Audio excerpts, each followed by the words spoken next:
T'as quel âge? 36 ans, c'est bien J'ai ça? 36 ans. Ok, déjà t'as 36 ans. T'es pratiquement périmé. Il y a des endroits dans ce monde où quand une femme, elle a eu un homme et qu'elle ne s'est pas mariée avec derrière, elle s'est butée. Une femme qui a couché déjà avec plus de 5 mecs, c'est une femme qui n'a aucune notion du respect de son corps. Certaines finissent même par devenir des poubelles à sperme. Ça te choque? Pourtant, ces masculinistes ont aujourd'hui une énorme audience. Des hommes souvent jeunes les écoutent religieusement. Et cela, bien que leurs conseils soient dangereux. Alors, pourquoi est-ce qu'ils ont une si grosse audience que ça? Eh bien, une réalité dont peu de personnes parlent aujourd'hui, c'est qu'il est difficile d'être un homme dans notre société. D'ailleurs, beaucoup se sentent mal dans leur peau et perdus. Ils ne savent plus comment se comporter ni interagir avec les femmes. Et les masculinistes surfent sur ce mal-être. Mais est-ce que leurs discours et leurs théories sont vrais? Et que dit la science à ce propos? J'ai regardé des dizaines d'heures de vidéos de Killen Sensei, Alexis Chen et d'autres masculinistes pour analyser leurs conseils. Et je peux te l'affirmer, si tu suis leurs conseils, tu vas finir seul, dépressif et malheureux. Dans cette vidéo, je vais t'expliquer pourquoi ces conseils sont dangereux, études scientifiques à l'appui. Je vais te dévoiler tout ce que j'ai découvert, dont des secrets inavouables qui font le succès de ces coachs. Mais pour commencer, je vais te révéler pourquoi ces coachs, aujourd'hui, plaisent autant aux hommes. On parle des hommes, de leur façon de se comporter, on les essentialise, comme si le simple fait de porter un pénis faisait de vous un affreux potentiel violeur, etc. Et oui, être un homme en 2024, c'est être un violeur potentiel. Ouch. On nous accuse en permanence de masculinité toxique, que tous les problèmes des femmes dans notre société seraient de notre faute, qu'il faut qu'on déconstruise nos comportements qui nous amènent tous à être violents. Mais de l'autre côté, il faut qu'on soit leader, ambitieux, qu'on sache prendre les choses en main, qu'on soit fort, qu'on prenne des risques. Bref, c'est à ne plus rien comprendre. Sans compter que les femmes passent leur temps à répéter « on veut des mecs gentils », mais que beaucoup d'hommes observent que les mecs gentils finissent seuls quand les connards raflent la mise. Donc la promesse des masculinistes a quelque chose de séduisant. Ce n'est pas de votre faute les gars, c'est la faute du féminisme et de la société. Vous n'avez qu'à être des mâles alpha, des hommes forts, des hommes dominants et vous aurez toutes les femmes à vos pieds.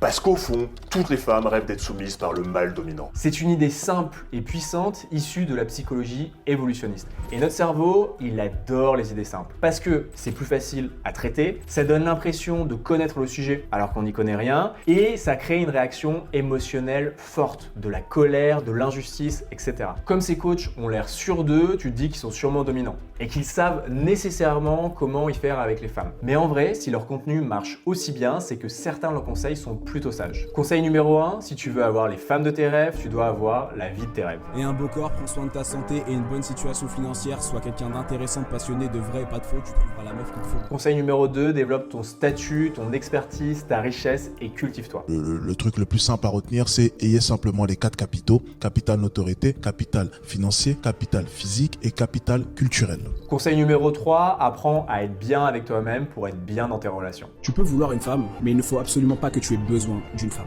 Jamais. Ni de qui que ce soit, ni de quoi que ce soit. En tant qu'alpha, tu dois être responsable pour tout dans ta vie. Si je résume, développe-toi sur tous les aspects, deviens leader de ta vie, deviens riche. Ce sont de bons conseils, parce que comme on va le voir après, ils vont t'amener à développer ta valeur d'homme. Mais ces coachs n'ont rien inventé, parce que ces conseils, c'est des classiques du développement personnel, mais on les retrouve aussi dans la philosophie ou la psychologie. D'ailleurs, les idées du développe-toi et du deviens leader existaient déjà dans le stoïcisme. Marc Aurèle, il y a 2000 ans, nous disait « Vous avez le pouvoir sur votre esprit, pas sur les événements extérieurs. Prenez-en conscience et vous trouverez la force. » Dedans, il y a l'idée du dépassement de soi, tout en se concentrant sur son développement et les choses sur lesquelles on a du contrôle. J'ai du contrôle sur mon mental, sur mes émotions, sur mes actions, et je dois me concentrer là-dessus pour devenir leader de ma vie. Concrètement, définis ce que tu veux devenir et tes valeurs, mets en place des actions pour avancer vers ton futur désiré, vis en accord avec tes valeurs et ne te laisse pas détourner par les autres de ta voix. C'est un peu le starter pack des conseils masculins, ils vont le répéter à toutes les sauces. Le problème, c'est que ces conseils sont trop vagues pour être appliqués tels quels. Surtout que quand tu les écoutes, les masculins ne te donnent pas de méthode concrète ou de plan à suivre pour les atteindre. Ils te donnent juste des conseils inspirants pour devenir un homme de valeur. Mais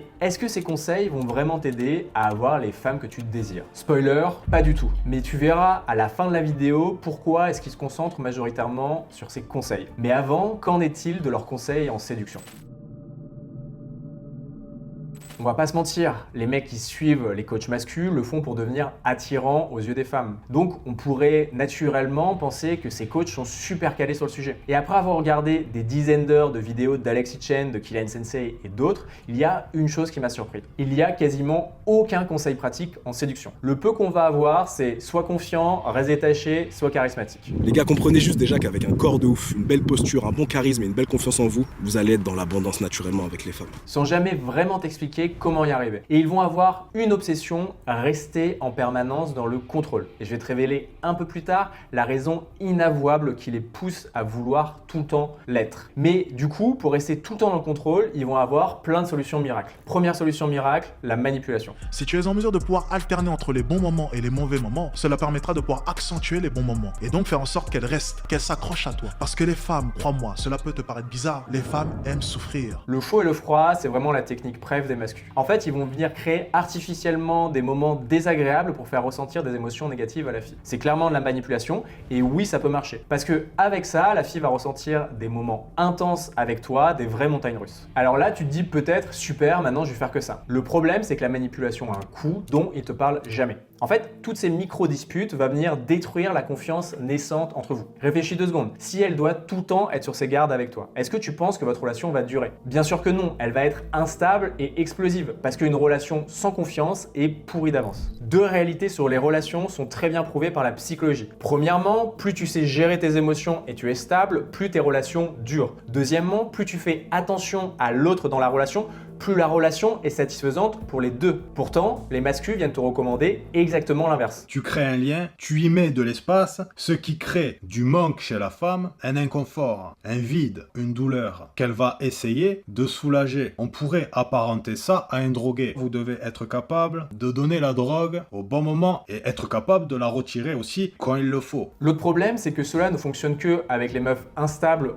ou anxieuses, fragiles et peu intelligentes. Parce qu'une fille qui est smart et stable, elle verra les ficelles et elle se barrera. Mais en fait, les masculins n'ont qu'un seul objectif, c'est conserver le pouvoir et garder leur partenaire sous leur contrôle. Ils vont donc choisir une femme moins intelligente avec une plus faible valeur qu'eux, comme ça ils pourront la contrôler facilement. Parce que en vrai, ils ont peur de la perdre et de se faire rejeter. Ne jamais raconter son jardin secret à sa copine. Elle va l'utiliser contre vous dès lors qu'il y aura une embrouille. Et toutes les femmes ne sont pas bienveillantes. Au fond, les coachs qui vont te recommander ça sont paranoïaques, ils sont toujours en train de présumer que l'autre a des intentions négatives et insécures, ils ont peur de s'attacher et d'être blessés. Donc ils vont te recommander. Quand tu es détaché, tu n'as pas peur de la perte. Tu es plus serein, donc tu es plus naturel. Le problème, c'est que l'attachement, c'est un système qui est profondément ancré en nous. C'est un sujet qui est étudié par la psychologie depuis les années 60 et honnêtement, c'est un des outils de psychologie que je connais qui est le plus puissant. Pour te l'expliquer simplement, bébé, on s'attache à nos parents. Et un bébé qui n'aurait pas de lien d'affection, il va se laisser mourir ou il va finir déficient intellectuel. Ce qui veut dire que sans attachement, un bébé ne peut pas se développer normalement. Une fois adulte, on s'attache à nos partenaires puis à nos enfants. En fait, l'attachement, c'est le ciment de nos relations entre humains. Mais si tu écoutes leurs conseils, tu dois faire toujours semblant d'être détaché. Ça veut dire que ta copine doit avoir l'impression qu'avec toi, ça sera jamais sûr, qu'elle va toujours devoir te courir après. Et c'est vrai que sur le papier, c'est génial de toujours se faire courir après. Oui, mais ça va avoir un impact négatif sur elle. Parce que pour s'attacher, et surtout pour les femmes, on a besoin de se sentir en sécurité. Elle a besoin de sentir qu'avec toi, elle sera protégée. Et en faisant semblant de rester détachée, eh bien tu renvoies exactement le signal inverse. Donc ta compagne vivra toujours dans une situation de stress et de peur. Alors oui, ça va te permettre de la contrôler pendant un certain temps, surtout si elle est anxieuse, instable, fragile ou peu intelligente. Mais c'est un énorme risque pour toi sur le long terme. Déjà, elle pourrait vouloir se venger des mauvais traitements que tu lui as infligés. Une femme blessée émotionnellement va accumuler du ressentiment jusqu'au jour où elle pourra exploser de façon destructrice. Et les femmes sont très bonnes pour se venger de façon indirecte et sociale. Détruire ta réputation, monter des gens contre toi, etc. Comme elle ne pourra pas avoir confiance en toi, tu ne pourras jamais avoir confiance en elle. Parce que la manipulation crée une spirale destructrice. Tu la manipules pour garder le contrôle, elle s'en rend compte et met en place des stratégies défensives, tu accentues ton contrôle parce que tu as l'impression qu'elle t'échappe et la spirale continue jusqu'au moment où elle explose. Donc si tu suis leurs conseils, tu seras toute ta vie sur tes gardes. Tu seras tout le temps en train de la fliquer et de regarder son téléphone pour vérifier qu'elle te trompe pas et ton seul espoir de la garder sera qu'elle soit totalement dépendante de ton argent. Mais en réalité, elle finira par partir parce que ce n'est qu'une question de temps. Donc tu termineras ta vie seule sans avoir créé une vraie relation avec celle qui était peut-être la femme de ta vie. Et c'est totalement contradictoire avec le conseil qui te donne de fonder une famille avec une femme de valeur. Mais ce n'est pas étonnant parce que en fait, les coachs masculins sont tous des hommes qui ont été blessés dans une précédente relation. Au fond, ils sont effrayés. Effrayés à l'idée d'être de nouveau blessés par une femme. Et donc pour éviter à tout prix cela, ils ont mis en place 2 mécanismes de protection. Premièrement, ne jamais s'attacher, comme ça on risque pas d'être blessé. Deuxièmement, toujours rester en contrôle de la relation en manipulant. Et pour faire cela, ils vont viser des proies faciles qu'ils auront facilement sur leur emprise. Deuxième solution miracle, des concepts creux. L'atout numéro 1 de l'homme, le charisme et la confiance en soi. Tu peux être moche, tu peux être pas très riche. Si tu as confiance en toi et que tu arrives avec un minimum de charisme, ça peut fonctionner pour toi. La confiance en soi, c'est le nerf de la guerre. La confiance en soi et le charisme, c'est les 2 concepts qu'on retrouve le plus dans leurs vidéos. Mais tu sais comment avoir confiance en toi dans les domaines où tu l'as pas? Non? Bah c'est normal, parce qu'en fait, tu as confiance en toi dans les domaines précis de ta vie où tu es compétent. Tu peux être un super businessman milliardaire, si demain tu te retrouves face à un lion, bah tu n'auras pas confiance en toi et tu vas te barrer en courant. C'est pas parce que tu es confiant que tu es compétent, c'est parce que tu es compétent que tu es confiant. En fait, en soi, être confiant sans être compétent, c'est stupide et ultra risqué. Imagine, tu considères que tu es un pilote de Formule 1, mais en fait tu conduis comme un manche, et bah tu vas prendre des risques inconsidérés et tu finiras par avoir un accident. Donc ça sert à rien d'attendre d'avoir confiance avec les femmes comme ça par magie, parce que sinon tu vas attendre toute ta vie, et d'autant plus si tu suis cet autre conseil qu'on entend souvent. Il n'a pas besoin de se vendre, la valeur de ce mec se voit sur lui, tout simplement. Même si tu es pas en abondance, c'est pas grave, commence à ancrer l'abondance dans ton crâne. Bien sûr, il suffit de te répéter 4 fois par jour, je vis dans l'abondance pour y croire. Même si tu as couché qu'avec 3 femmes dans ta vie, tu vas devenir un tombeur automatiquement. Ça s'appelle la méthode Coué. L'idée derrière, c'est que te répéter des affirmations positives va nécessairement t'amener vers la voie que tu veux. Mais spoiler alerte, d'après cette étude de 2008, cela ne marche pas. En fait, c'est pas en te disant tous les matins je suis milliardaire qu'un jour tu vas te réveiller en étant milliardaire. Par contre, c'est certain que si tu te dis je ne serai jamais milliardaire, tu ne le deviendras jamais. En fait, la croyance limitante t'empêche d'atteindre ton objectif. Mais le fait d'avoir une croyance positive ne suffit pas non plus. Ce n'est que la première étape pour développer une compétence. Parce que en réalité, si tu te dis tous les matins je suis Brad Pitt, est-ce que tu penses que réellement demain matin tu vas te réveiller en étant Brad Pitt? Donc pour commencer, plutôt que de te répéter des croyances positives inutiles, commence par éliminer les croyances négatives qui t'empêchent de passer à l'action. Mais tu vas voir, on n'est encore qu'au début des découvertes sur tout ce que les masculins ont à cacher. Troisième solution miracle, développer ta valeur. Arrêtez d'avoir affaire à des femmes qui veulent vous faire galérer. Arrêtez d'avoir affaire à des femmes qui ont un faible intérêt pour vous. Non. Ayez affaire qu'à des femmes à intérêt égal ou supérieur. Arrête d'essayer de susciter de l'intérêt chez une femme qui en a pas. La méthode qu'il conseille ne fonctionne que si tu as une haute valeur perçue aux yeux de la femme. En fait, si c'est une 6 et que tu es un 8, alors bien sûr que tu n'auras pas besoin de la séduire ou de prouver ta valeur. En fait, elle sera intéressée parce que tu es au-dessus des hommes qu'elle peut avoir normalement. Donc le problème de cette stratégie, c'est qu'elle ne fonctionne qu'avec des femmes qui sont moins bien que toi. Mais en fait, les masculins préfèrent rester dans leur zone de confort avec des femmes moins bien mais acquises plutôt que de se mettre en danger et risquer de se faire rejeter. Je te l'accorde, de l'extérieur, tu peux avoir l'impression que certains sortent avec de très jolies filles. Mais en fait, si tu regardes en détail, ils jouent systématiquement en dessous de leur ligue. D'ailleurs, j'en ai jamais vu aucun avec une Margot Robbie à son bras par exemple. Et le fait de systématiquement prendre des filles moins bien que soi, quand on y réfléchit, c'est quand même un gros manque d'assurance. Et en plus de ce manque d'assurance, les masculins confondent 2 concepts de la séduction. Le premier, c'est ta valeur perçue aux yeux des femmes, la sexual market value, et le deuxième, c'est ta capacité concrète à séduire une femme. Et je vais commencer à te parler de la SMV parce que c'est ce que les masculins mettent tout le temps en avant. Si le monde des rencontres était un énorme marché comme en économie, alors dans ce cas-là, chaque individu aurait une valeur pour le sexe opposé. Et cette valeur, elle va être influencée d'abord par ton apparence physique, ton visage, ta taille, ta voix, comment tu t'habilles, le fait d'être musclé, etc. Parce que ton apparence physique communique le fait d'avoir un bon patrimoine génétique et d'être en bonne santé. En plus, on va retrouver ton statut social, donc c'est tes études, études, ton travail, le fait d'être dans une position d'autorité, tes ressources et ta personnalité. Est-ce que tu es quelqu'un d'intelligent, travailleur, ambitieux et fidèle? Et en fait, ces 3 derniers points vont venir lui montrer que tu es quelqu'un sur qui elle pourra compter pour bâtir une famille, que tu seras là pour l'épauler et pour subvenir aux besoins de ta famille. Et le plus important, c'est le statut, les ressources et la personnalité. Parce que même si aujourd'hui on date sans nécessairement l'objectif de fonder une famille, ça reste profondément ancré en nous et dans nos critères. Si tu remarques, tous les coachs masculins ont une haute SMV.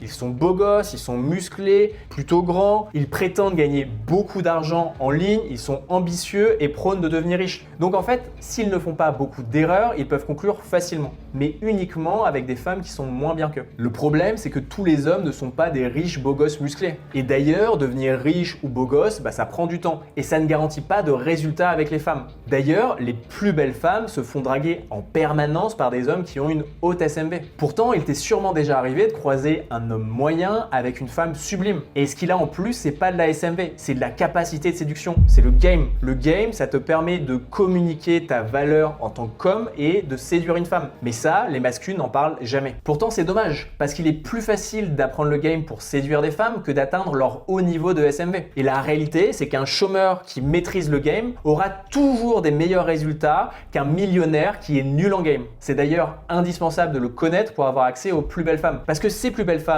des mecs avec une haute SMV, elles en ont plein autour d'elles. Donc ce qui va faire la différence, c'est ta capacité concrète à la séduire. Et ça, c'est le game. Parce que si tu as une haute SMV, mais tu te dévalorises dès que tu parles à une fille qui te plaît, est-ce que tu penses que tu pourras conclure? Bah non. Donc si je résume, développer sa SMV, c'est important sur le long terme, mais sur le court terme, ça ne te permet pas de choper. Mais alors, pourquoi tous les coachs masculins te poussent à développer ta SMV plutôt que ton game? Et bah tu vas voir, tout est calculé depuis le début.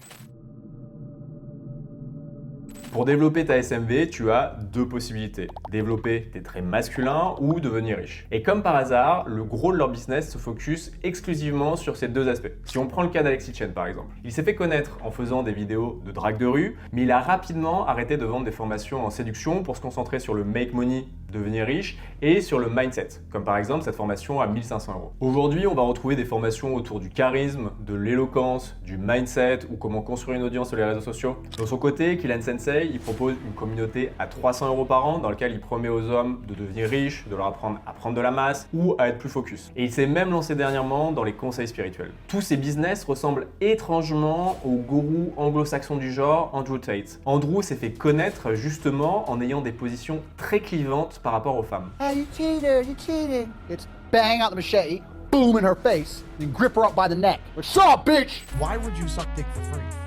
Because I love doing it. You have no future with these men, so why not at least get paid for it, right?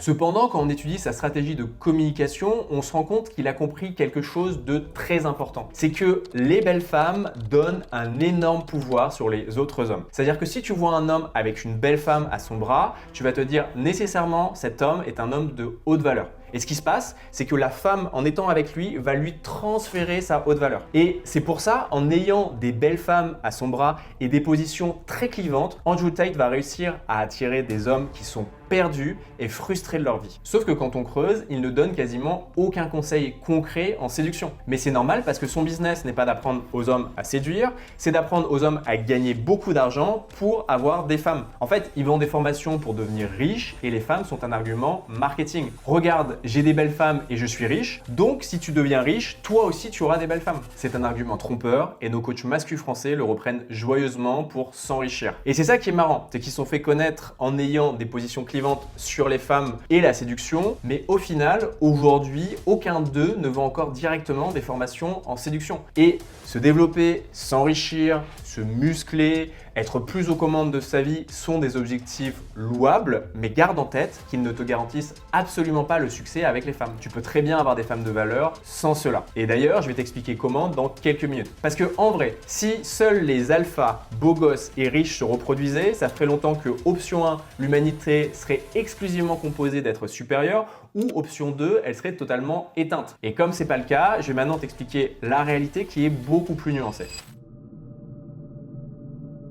Nous sommes des animaux, mais nous sommes l'animal avec le plus gros cerveau. Ce qui veut dire que pour atteindre un seul et même objectif, On peut imaginer plein de stratégies différentes. Par exemple, si tu veux devenir riche, tu peux investir dans les cryptos, en bourse, dans l'immobilier, mais tu peux aussi monter une boîte, avoir un poste important, etc. De la même façon, il existe une multitude de stratégies pour attirer une femme. Le problème des coachs masculins, c'est qu'ils en prônent une seule. Homme fort, homme riche, homme dominant. Et ça va attirer qu'un seul type de femme. Une femme soumise parce qu'ils sont très dominants et qu'on attire son contraire. Une femme légèrement michto parce qu'un de leurs gros arguments dans la séduction, c'est de pouvoir payer. Je suis le provider. Une femme peu affirmée parce qu'une femme qui serait affirmée les enverrait chier rapidement. Et globalement, ils vont attirer des femmes anxieuses, naïves et manipulables, voire pas très malines. Parce que la manipulation, ça ne fonctionne pas sur une femme qui est smart et stable ou pas très longtemps. Leur point de vue est très clivant, manichéen et caricatural. Mais c'est pour ça qu'il plaît. Parce qu'il est facile à comprendre et il répond à une réelle douleur des hommes d'aujourd'hui. Cependant, il manque de nuances. Le monde n'est pas binaire. Personne n'est totalement masculin ou féminin. Imagine que la polarité masculine est bleue et la polarité féminine est rouge. En fait, notre personnalité est composée d'un mélange unique de ces deux couleurs